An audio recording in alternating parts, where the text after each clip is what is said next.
ఈరోజు ఎందుకో చేపలు తినాలనిపించింది. గులివింత చేపలు తెచ్చుకుందాం, అవైతే ఫ్రై చేయడానికి చాలా చాలా బాగుంటాయి అనిపించింది. చాలాసార్లు నేను అలా చేసుకున్నాను. అయితే అలా అని మార్కెట్లోకి వెళ్తే, మార్కెట్ అంటే పెద్ద మార్కెట్ ఏం కాదండి, రోడ్ పైకి వెళ్తే అన్ని షాపుల్లోనూ పెద్ద పెద్ద చేపలే ఉన్నాయి తప్పితే ఎక్కడా గులివింద చేపలు లేవు.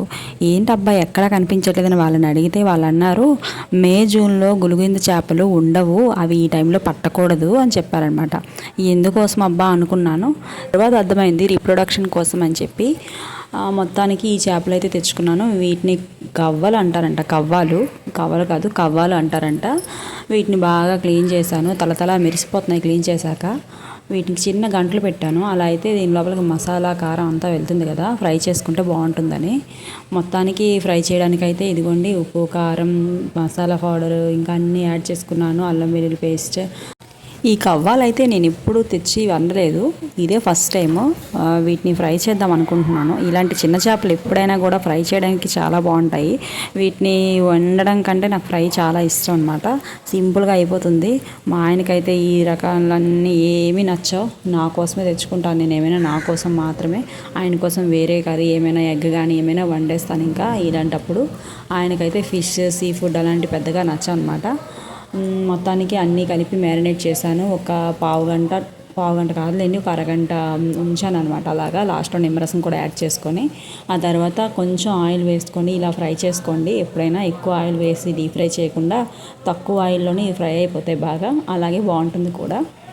హై ఫ్లేమ్లో ఫ్రై చేసుకున్నాం అనుకోండి, చేప అనేది ప్యాన్కి అంటుకోకుండా ఉంటుంది. మనం లో ఫ్లేమ్లో కొంచెం బాగా వేగకుండానే తిప్పేసాం అనుకోండి, ఆ పై పొర అంతా ఫ్యాన్కి అంటేసుకుంటుంది. అది చూసుకొని చేసుకోండి. ఇంతకీ 7 చేపలని నేను ఎంత కొన్నాను అనుకుంటున్నారు? గెస్ చేయండి. గెస్సింగ్ ఎందుకులేండి, నేనే చెప్పేస్తాను. ఈ 7 చేపలు అయితే 50 రూపీస్ అండి, 50 రూపాయలకి ఇచ్చింది ఆమె.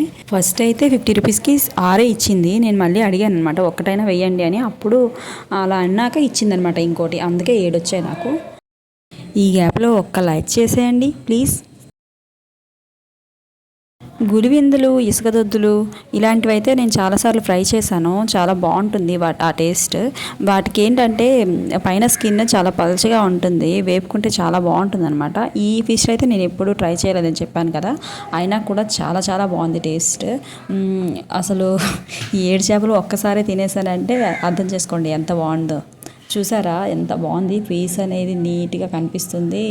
మెయిన్ ఇది సముద్రం చేప కదా, ఇందులో కొంచెం ఉప్పు ఉంటుందన్నమాట. మనం ఉప్పు కొంచెం తగ్గించి వేసుకోండి, అది చెప్పడం మర్చిపోయాను. నేను సాల్ట్ కొంచెం తగ్గించి వేసుకున్నాను, అదే మంచిదైంది, లేదంటే కొంచెం ఘాటుగా అయిపోయింది ఇది. థ్యాంక్ యూ ఫర్ వాచింగ్ అండి. వీడియో నచ్చినట్లయితే సబ్స్క్రైబ్ చేసుకోండి. Bye, thank you.